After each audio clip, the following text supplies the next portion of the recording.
Alright guys, sorry for the delay in the 2 and 3 video uploads. An old friend that you guys know, Satellite, just jumped in and we got Jim working. And before I know it, it's 6 o'clock in the morning. But regardless, let's jump into it. Let's talk about this because a female filmmaker has been red-pilled yet again. Is anyone sounding like this could be a case of deja vu? Anybody remember Cassie J?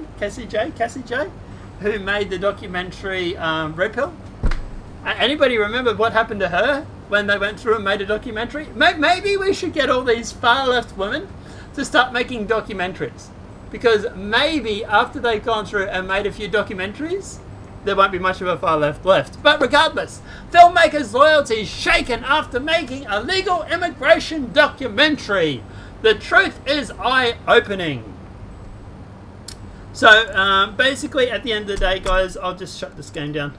A new filmmaker from a registered Democrat shines a different light on a controversial issue. So, when filmmaker Naroma Singh Rao, I'm butchering that name, I apologise, set off to make the documentary Americans Forgot Us in the early summer of 2019, she thought she'd be making and bringing a life to a remarkably different film pertaining to the trials and tribulations of those trying to unlawfully cross the US border. I started reading stories of tragedies and families trying to cross the Rio Grande. It really resonated with me. I wanted to show the persecution. I bled and brought the native, that media and that my part, the Democrats had sold me. So I bled? What? I bled and brought, whatever, the narrative that the media and my party, the Democrats, had sold me. Grove told Fox News. But then when I started making this, things I found were eye-opening. I realized the narrative I had been sold and supported was not the truth.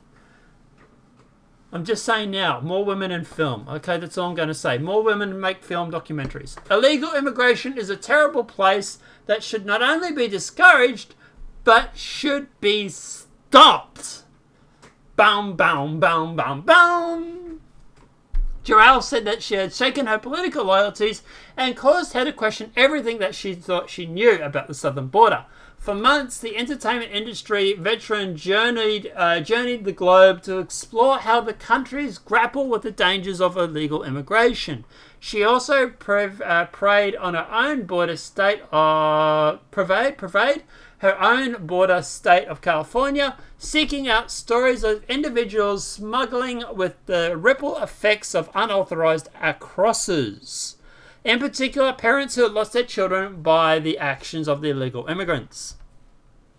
Our first son, Drew, was 25-year-old when going to law school in San Francisco when he got a call one night that there'd been a terrible accident. Don Rumberg said in the film of his son who was killed by an illegal immigrant.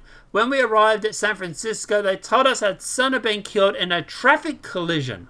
The man who had hit him in the country illegally and never made an attempt to stop. Then there was the raw interview with the parents who'd lost their son, a 911 dispatcher in the process of becoming a police officer, who was slain by a legal immigrant while riding his motorbike to work. The mother, who wears her child's sash around her neck, remembers how at fault the driver refused to apologize in court and was released from prison just after 35 days, while the family is left to endure a life sentence. America's Forgotten also points to the other trickle-down consequences of illegal immigration, woven through the narrative that the story of the homeless US veteran of the Iraq War who resides on the grey concrete slabs outside the Veterans Affairs Office property on the west side of Los Angeles. Battling the demons of addiction and post-traumatic stress, he claims he could not get a construction job because of his lack of Spanish-speaking skills. However, on the other side of almost 2,000-mile jug of border, Grace says that she interviewed more than 150 different people pertaining to step foot or purporting to step foot on the US soil.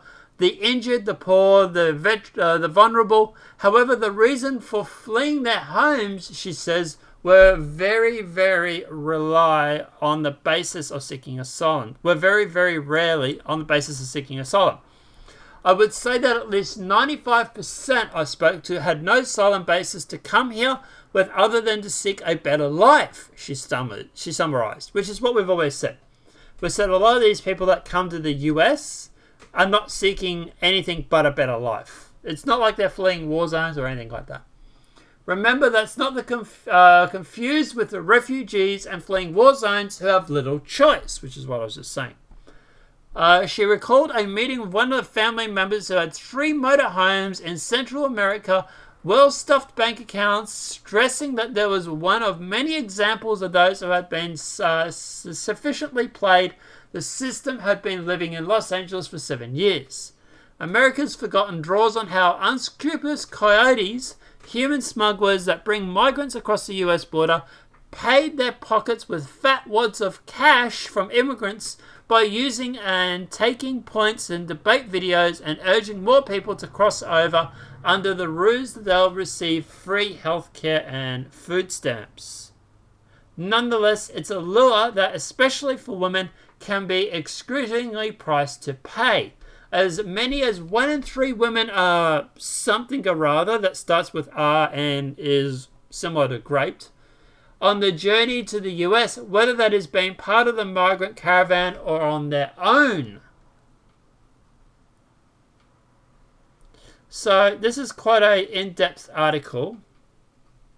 So we'll keep going for a little bit more, but you're getting the general idea of what she's uncovered, right? So,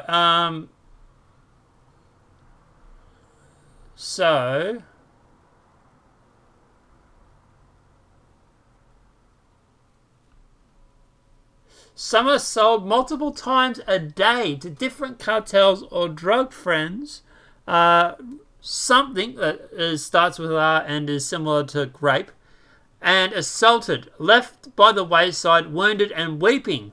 The director also pointed to a sense of misplaced compassion, questioning whether or not enough people point fingers at parents who risk the lives of the young children, knowing full well they don't have a certifiable need for asylum. However, the number of migrants making scot-free into the US soil via the southern border has significantly fallen in recent times. When spring has noticeably been a higher time for an immigrant influx, the Trump administration this year toiled all-time round low numbers for the first portion of 2020. The number of border apprehensions did start to spike again through the summer, but the number remained far behind the pinnacle of the 2000 migrant immigration crisis, potentially as a result of the economic slump brought by the pandemic. In March, the administration issued an order that empowered American immigration agents to halt standard procedures and abruptly deport illicit border crossers, citing public health concerns.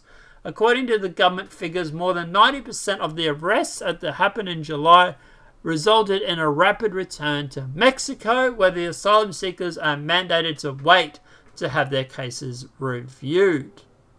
Crossing illegally and down since the beginning of the pandemic. Government data in this down as much as 50%, according to author of the journals. So we're just going to skim through the rest of this. So she's changed her migrant patterns, noting that they're all noting they are down across the globe. It could be just because of the pandemic, though. Should Biden be triumphant at the ballot box, has vowed to swiftly undo the reshaping the Trump team hardline stance, as per the Biden campaign website.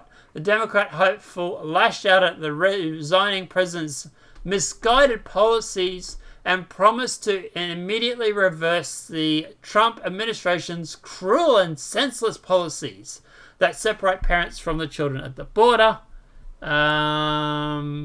In contrast, Trump's re-election to a second term would enable a continued clampdown on immigration and sustain the push to deter those from trying through the array of stringent policies.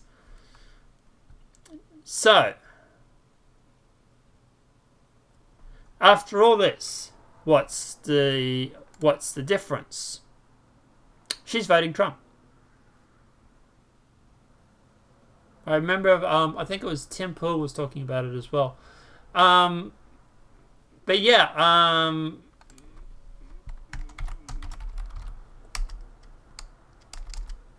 I can't find it in this story. It might be in a different story that Tim had.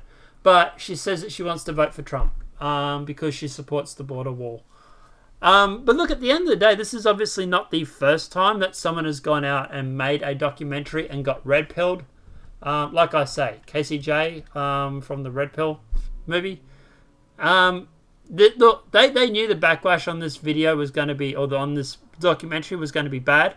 They're also withholding people's names from the credits or something because of obviously people getting doxxed and stuff. Now, we do actually have a trailer for that. So, guys, if you wanted to actually check out this video, it's not sponsored or anything like that, you can go to Vimeo. It's actually available on there. This is Australian. And obviously you can buy it. They do have a trailer which goes for about a minute, so we'll watch that right now. The public would be outraged if they knew the truth. Why do you think our politicians are not on the sidewalk right now talking to you? Don't have no respect. The old wall randomly turns into a guardrail, followed by miles of open border.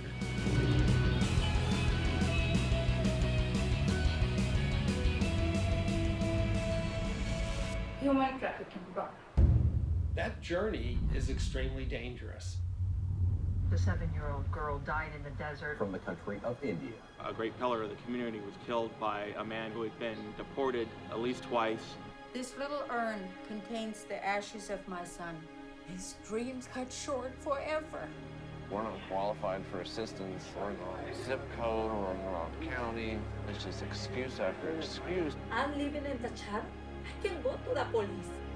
Gurpreet's family is from Punjab, and so begins my search for this little girl's legacy. I registered as a Democrat when I was 18. I still consider myself a liberal.